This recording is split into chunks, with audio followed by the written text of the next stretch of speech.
Welcome to C2 Biz Growth Iron Sharpens Iron podcast, where CEOs and entrepreneurs share how they are overcoming business growth and sustainability challenges.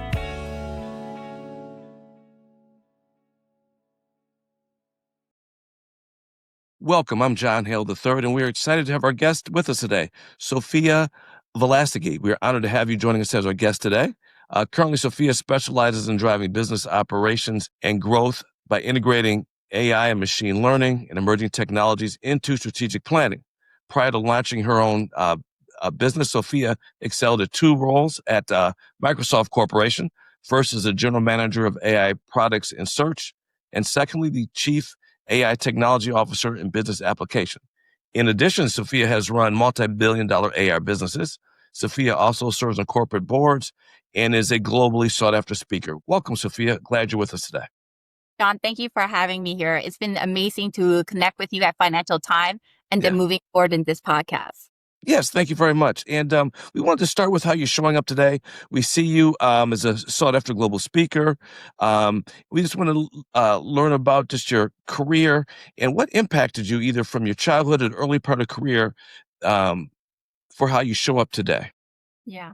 So first of all, I've been doing a lot of public speaking, whether it be with major media companies like Wall Street Journal, Financial Times, Forbes, and so forth, the World Economic Forum, but also privately providing workshops for boards and C-suite around how they should think about AI and what are ways to really get the value and the change and opportunities that AI can provide. Gotcha. Thank you for sharing that. And what put you on your path to do what you're doing today? In the first part of your career, what motivated you or inspired you? So I've been in technology all my career for 20 plus years, and they didn't have a AI or data science major when I was going to school. But my path was kind of a roundabout way. I became a mechanical engineer at Georgia Tech. So I transitioned over to Apple doing new product development and saw that and it was on the first iPad, which was like a mind-blowing in its own experience. But I saw that for every iPad and iPhone, there was unlimited apps that you can have. And I looked at the apps and what they're doing in the App Store, and the ones that were performing the best, every single one of them were using AI, traditional AI, but still that gave them that edge. And so I made a point in my career to change from hardware to software to AI during my time in Apple, including working on Apple Maps, the fingerprint. That was a cool one. And then moved on my career to Google, where I incorporated AI into IoT devices, and then moved on afterwards to become general manager of AI products and search at Microsoft. And it was in 2017. So very early days of when Gen AI was getting there. And part of what my organization was responsible was infusing AI into all of the Microsoft assets and changing Microsoft from a software company to an AI company. There was a whole cohort of us that were responsible for that. And then history was made with Gen AI. And I was promoted to be Chief AI Technology Officer for business application and ran a multi-billion-dollar P&L at Aptiv in self-driving car. Fantastic. That is great. Thank you for sharing that. That puts a great framework for the rest of our conversation. But before we jump specifically into AI and all the exciting things we want to talk about, first I wanted to harken back to a LinkedIn post that you made a couple months back. I noticed where you really honored your parents. I thought it was really moving. So I just wanted to get your sense of why you chose to write that. What was your motivation there? I had opportunity to tour the Hudson and around there, the waterway. And we actually went around the Statue of Liberty. And I remember a picture of my parents when they became American citizen with my grandparents going there. And I actually found a picture of them in front of the Statue of Liberty, and I made the same picture. And so it was like this whole 3 generations of family adopting and really embracing the American dream. Like, immigrant where my family of 7, my grandparents lived with us. We lived in a 1-bedroom to where we are now. So it's been an amazing journey. I just wanted to honor the fact that it wasn't by my own self, but a community, including my family. Thank you very much for sharing that. Reminds me of the proverb that it takes a village to raise a child. African proverb, and it's so great to see that sense of family in teamwork. So thank you for sharing that story. That's a fantastic, and it really moved me. So that's why I wanted our audience to hear that as well. So thank you. One thing before we jump right in here, we had talked about before, and I think it's great that the United States wants to win the AI arms race. And what would be the implications in the digital sector in terms of regulation, oversight, litigation for us to win that race? Yeah. In order for us to win the race, the AI arms race, it will determine the reason why it's so important. It will determine the geopolitical landscape and who will have that economic as well as technological advancement that influence all parts of the world.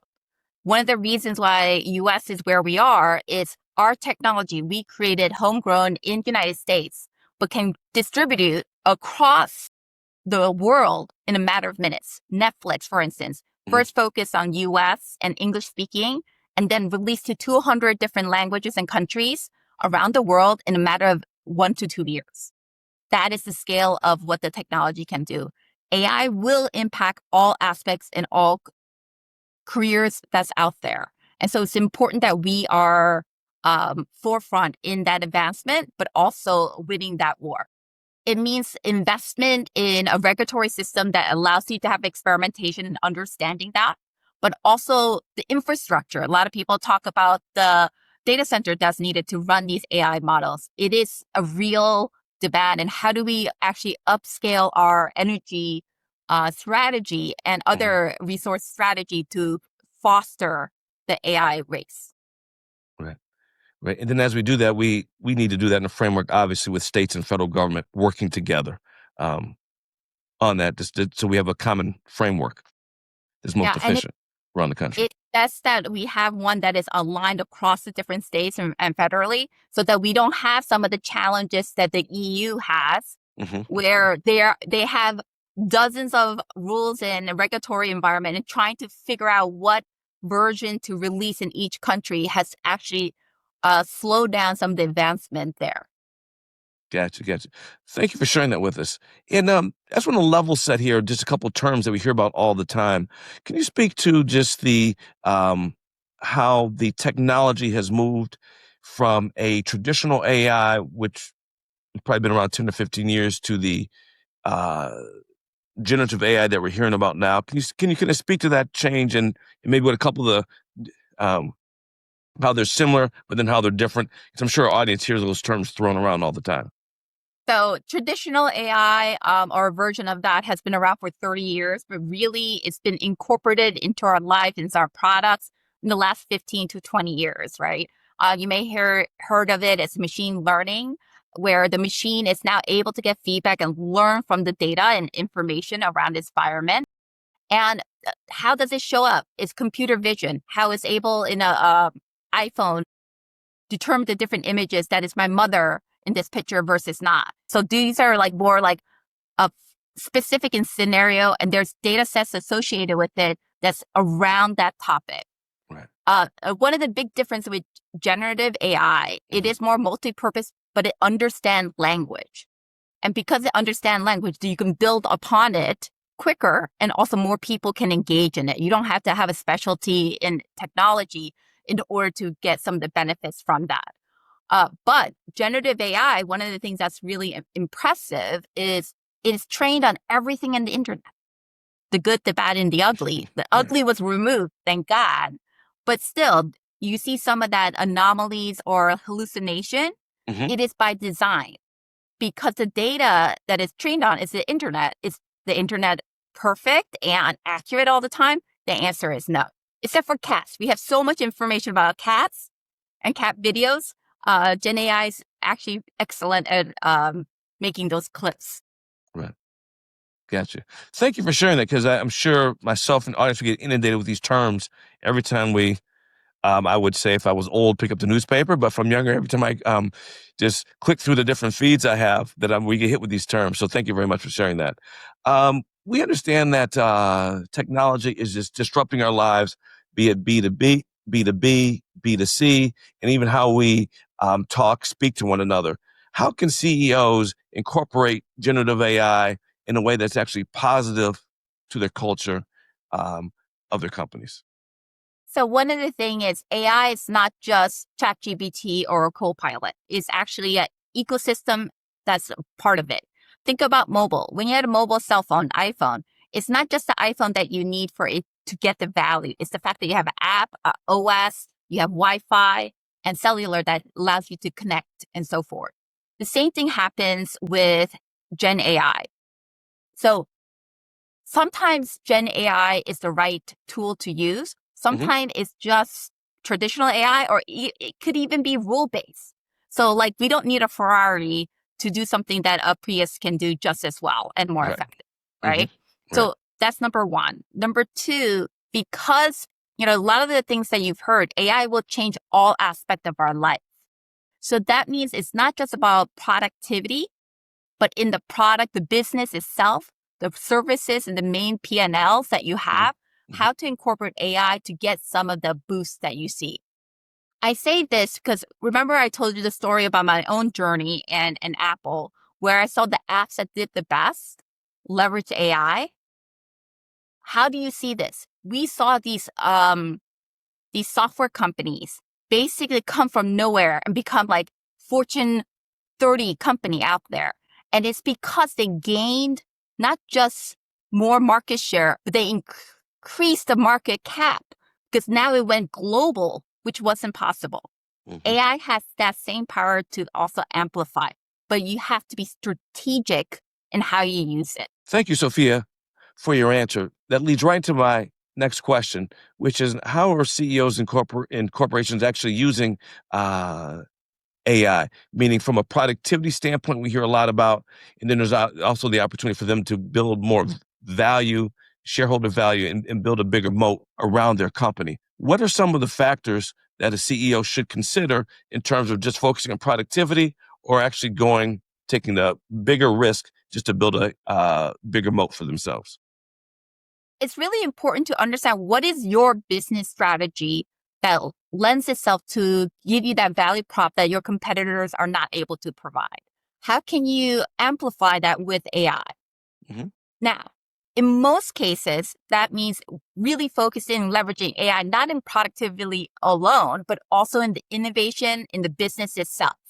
Because productivity, there are some gains, but it's not like it's introducing new product categories and capabilities, which is where you can get additional value and pricing command associated with it. And it's also to think of productivity as a way to de-risk and experiment, but in service of the product and the innovation group. Now, there's one area where productivity can be a huge market gain, and that's in some of the healthcare systems. Because of the fact that there is a lot of inefficiency already in the process, gaining that 30% efficiency can be market changing in that environment industry. So you have to be mindful of what it is you're doing. But even in that case with healthcare, just because you did the productivity and efficiency, is there aspects of leveraging technology in a way that can expand the opportunity and the market cap, such as telecommunication, right? So those are things that are very mindful of how can you provide the value as is, but also instead of trying to adapt and improve your rotary phone, how can we now make the next cell phone and then mobile phones there? Right. Gotcha. Thank you for sharing that. And then as you're advising and as you're speaking with CEOs and the boards of directors, how do they understand the point that you just made in terms about building a better rotary phone or just jumping ahead to a cell phone than to a mobile phone? Yeah. I think how they think about innovation and risk is a big part of the discussion. If they're risk averse, there's more, and also regulatory environments, another use case where they're thinking about how to incorporate that. But even in regulatory environment, there's opportunity to leverage AI in the innovation in the product itself. So one of the things that I do is, since I've seen and worked on so many AI systems and product services, is go into a company, review where the opportunity, to increase the adoption. So just having AI is not enough. You need the employee and the organization to adopt the technology to extract the value from it, is to figure that out, but also build the infrastructure that's needed in order and processes so that you can focus on innovation. So one of the example on innovation is there is a healthcare company, a pharma company I'm working with about drugs around to treat cancer. And they're exploring different formulations associated with it. And maybe you have a plethora of opportunities or things to investigate, but you could leverage AI to see which one has the highest probability of moving forward with the least amount of risk. So instead of wasting time for 15 different versions and branches of testing, you can maybe focus on the 3 or 4, which will provide a more fruitful return, right? So the regulatory environment is there for many reasons, for safety and so forth. Right. But what we do with AI is we increase the probability of success and reduce the risk because it's more informed decision. Right. Thank you for sharing that, because as executives and CEOs, we can only make the best decisions based on having the best information in front of us in a very timely manner. So what you're saying is the lens you help them focus on is reduce the risk, look at the innovation, and then through this process, increase the win probability of them making the right decision. And does this also save them money as well as organizations? So, well, great point is like, instead of 14 experimentation, if you were able to do 3 and find the results or meet the goals that's needed, you're saving money, time to market, which is huge, right? Time to market the COVID vaccine, or time to market for the GLP drugs and so forth. These are amazing opportunities that can happen. One of the things to note is like, then how do you build upon your success across different like drug formulation, but also in how you operate the company? Right. No, thank you for sharing that. And part of that process has to be that as you're working with the board and the CEOs, they have to build and maintain the trust that they have with their employees and their stakeholders. Yes.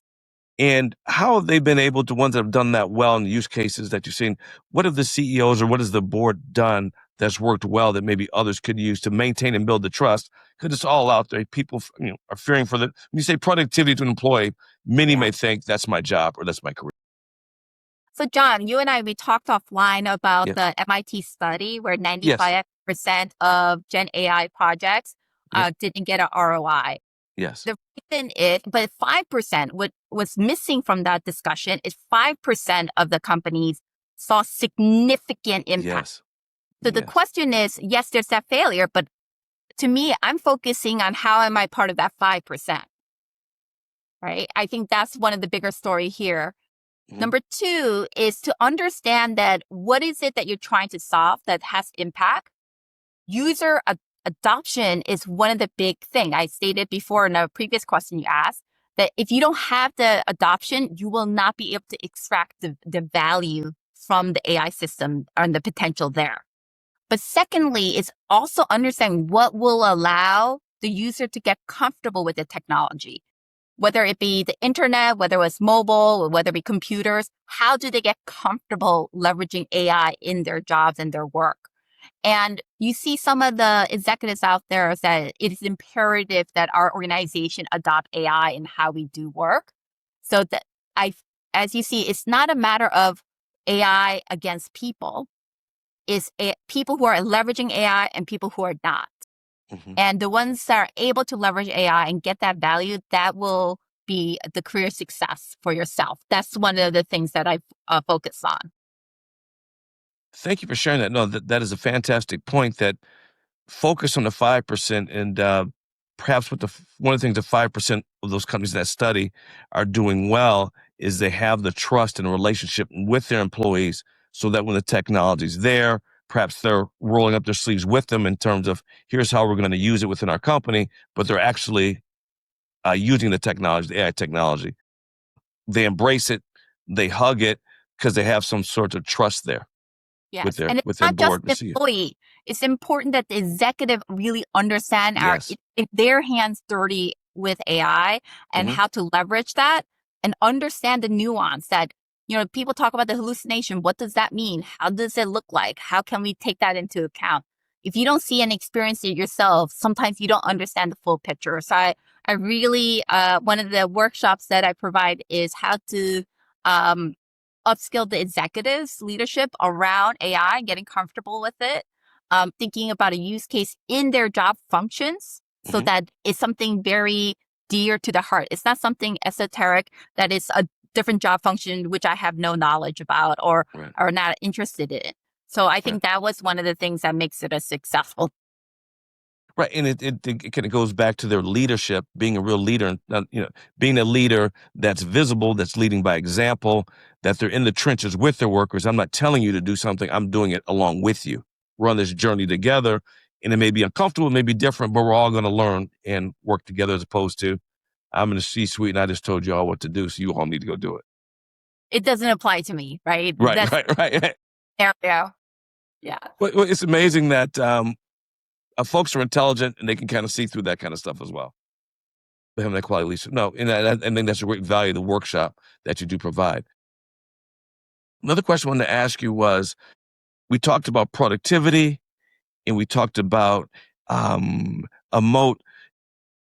How can a company that's adopting generative AI, emerging technologies, really keep their moat when in essence don't their competitors or even companies in other industries that maybe want to adopt the AI technology, get in their industry, don't they have access to the same models, perhaps the same group of engineers to be able to do the same thing? Well, one of the things I would say is to understand what makes you different from your competitor, right? What is the specific value and opportunity capability your products and services provide? And being mindful that, yes, you leverage AI, but you don't want to lose the essence of what that knowledge is Hmm. and bringing that in-house, right? Okay. And so I think that's one of the things that's very important. Number two is also understanding that the other competitors in the industry, they are trying to leverage AI. Hmm. How can you be a fast follower in case you are not working on it, but Hmm. fast follow? But remember, you have to be ready to be a fast follower. That means you have to be comfortable with the technology and the organization is open to that change for you to fast follow. So how can you make some of the mindset changes, the fear that people have with some of the technology to, hey, this is the tool and the capability that'll help us win in the market? Gotcha. Thank you for sharing that. And it seems like a big portion of this goes back to the CEO, the board, and kind of the management team of the organization, the companies.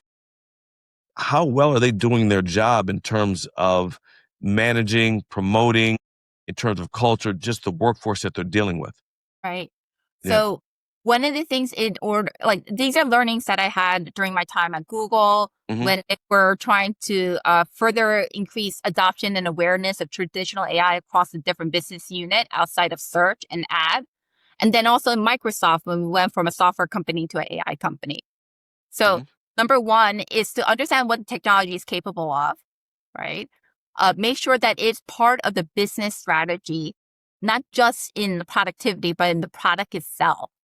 And then the third point, which is aligning to what you're talking about the reskilling and so forth, it's not just that you're reskilling, but how do you motivate the employee to uh, reskill themselves and then apply their learning into their workflow? Hmm. And what I thought was really interesting, it was a requirement for your performance review. If you wanted to be promoted, you have to have these capability and show that you're using AI into your product and your services. Okay. Um, if you want to continue working on these products that are leveraging AI further and further, the bare requirement is leveraging AI in this kind of manner. So it's Hmm. not just the training. Training is not enough. That's not the output you want. You want them to be able to then turn it around and leverage it in the product so you could get the value. And so, like, how do you make it part of the work environment? Hmm. Performance review, your bonus, Right. promotion. Those Okay. are like carrots. Yes, they are. do, but they're big carrots, and Yeah. you'd be amazed at how many people do get on board.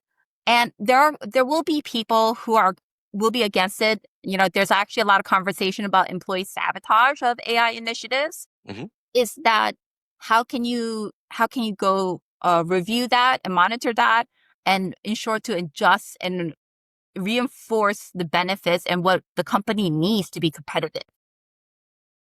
Thank you for sharing that. And you made a fantastic point in terms we've all been a part of corporations that have the traditional training. Yes. Be it online, you sign a certificate, or whatever you do, you signed it. But what you're talking about is really kind of, I would say, the follow through of it, like in a golf swing or anything you do in sports related. There's always a follow through, or like in sales, there's a follow through. So really, the follow through here is the training is just that's not what we're measuring. We're No. measuring how we're using it as an organization, so we can outperform um, just all the other companies we have in our sector. So you really want to get. I thank you for sharing that follow through of what motivates people, your review, bonus system, ambition. You want to get promoted.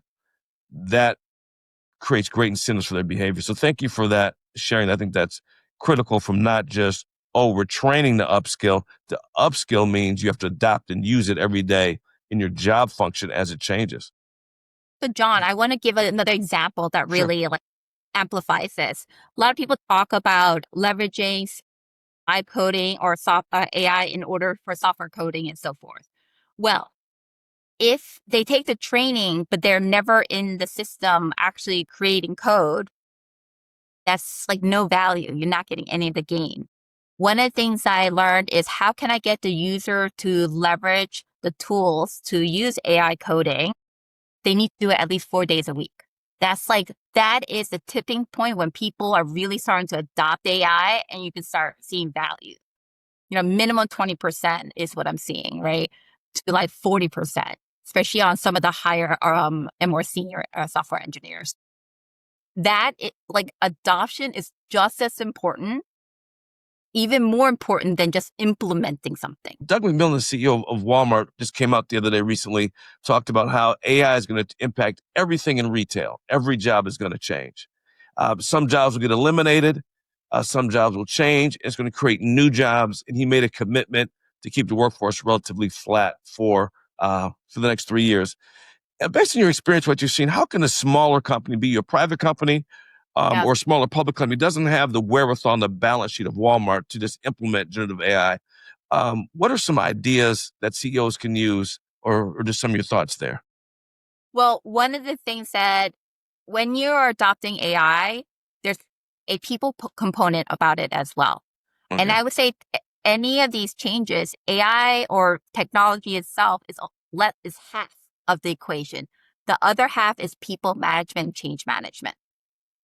And what larger company has is they can implement the technology faster in some ways, but they have the people management that takes maybe a longer period of time. One of the things I'm seeing with smaller company is because they don't have the resources, they're behind the eight ball. They are actually adopting AI even faster than larger company, and not just within one organization, but across the company itself. So Hmm. how do you lean in the fact that you're nimble, your nimbleness that in the market, you have a smaller organization that you have to do change management. These are your advantage. How do you lean into that even further? Right. Right. Well, thank you for sharing that. And you've referenced this several times, but can you talk about the business and the work you're doing now? What's your niche and what's your value proposition as to why companies hire you, boards hire you? Yeah. Like I said before, in my career as an operator, I've managed, developed, and grown AI businesses, products, and services. And so what is happening is as I go and work, initially it was like a couple of friends that said, Sophia, can you just help us with AI strategy? It's kind of hot right now. And you have, 25 years of experience in this area. And what I found is that what works for one organization Hmm. does not work in other organization. Maybe Hmm. it's the culture portion of it, or where their tech stack is, or what people think about this technology. All of these are different frameworks you have to consider as part of your change management. And the reason why my clients are so happy is I am able to focus on what are the organizations that will be receptive of it and provide value in 3-6 months. You should be able to provide value in 3-6 months. Now, can you have bigger value if it's longer period of times? And some of my clients do engage with that. And so the reason is the recipe is not the same for each company. Because there's like how many of companies have the technology stack of Microsoft around Gen AI? They were the first. So obviously they don't have that, but is there other aspects that they have that gives them an edge? So some of the smaller company adoption has been faster because they're like, we are basically fighting a bigger giant in the market or incumbent in the market. If we can get this edge with AI, that will change the discussion point and how we're represented with our customers. And so that's been really amazing to see. But it's also like not trying to boil the ocean. So I had clients that they were very proud of the fact that there's 1,000 AI pilots. For what purpose? Right? And if they are not feeding into the experimentation to de-risk, to further understand and grow the capability, then it's not adding value. It's actually wasting resources and time, and you're actually getting further away from your goal, as well as you're going to fall behind. So I am seeing a lot of that. And there are also cases where people like, well, it's not a top to bottom leveraging of AI, it's bottom to top. But do the people in the bottom and in the front line, do they understand what will move the needle in the business? Most likely not. They may be able to solve it once you give them direction. And so it's important to think about this because AI is not cheap. Whatever the cost of AI products and services right now is being heavily subsidized. So to be thoughtful about how to move forward with it. Right now, we have AI in a very cost-effective way available to us. So make sure that it counts for something and it actually provides customer benefits, business benefit at the end of the day. Right. No, again, I think you're definitely on point there, and I appreciate you sharing that point in the value that you use, because it can become a little bit the flavor of the month, flavor of the year. The moment we should be doing something, but is it effective? Is it accretive to the value of your company? Meaning, is enhancing that value through the experience of your customers, driving growth, driving profitability. So thank you for sharing that. Appreciate that. You had mentioned in an earlier conversation that you're a avid, constant learner. You're always learning. To the point, I've heard people talked about they're a constant reader, but I think you took it to the next level in our conversation, meaning that you try to learn something fundamental every 2 years. You're not just learning to learn, you're learning something that's going to be a fundamental change in the emerging technology space every 2 years. One, what started you on that journey? And second, what are some things that you think you may be learning about going forward? Always a very curious individual. And you would see me go to this long time ago, physical library and get books for every week to read. And I think one summer I read over 100 books. So like it was one of the highest. So voracious reader and learner. Another thing that I learned from college, but some of my work experience, technology will not stop its advancement. In fact, it will go faster because AI is being leveraged in itself. So that power will be exponential in its capability. So it's important to have a muscle, because your brain is a muscle, in order to learn and be adaptive, and you have to practice that. And so since I graduated from Berkeley and for my graduate studies, I started to learn, whether it is in breadth or in depth, right? Because very different capability. Think about running short, sprints versus a marathon. Very different muscles and capability is needed. Based on those things, it helped me have that capability to learn as quickly as possible, but then also apply. So I don't try to just learn for the sake of learning. The best way to learn is to teach or to do it yourself. So you could watch, 10,000 hours of video about, sailing. Doesn't mean you'll be good at it. Not until you get on the water and you experience it yourself, right? Fantastic. Fantastic. Last question I have for you, Sophia, is what are your superpowers and how did you discover them? Given all the success that you've had in your career and even the work you're doing now and things in the future, what are your superpowers? Bringing emerging technology to the masses and to my customers, being empathetic of my customers. It was a skill that I learned actually in Apple of putting myself in my shoes. Customers age 7 to 70. It's been a long time since I was 7 and the world is different. I'm not 70-year-old yet.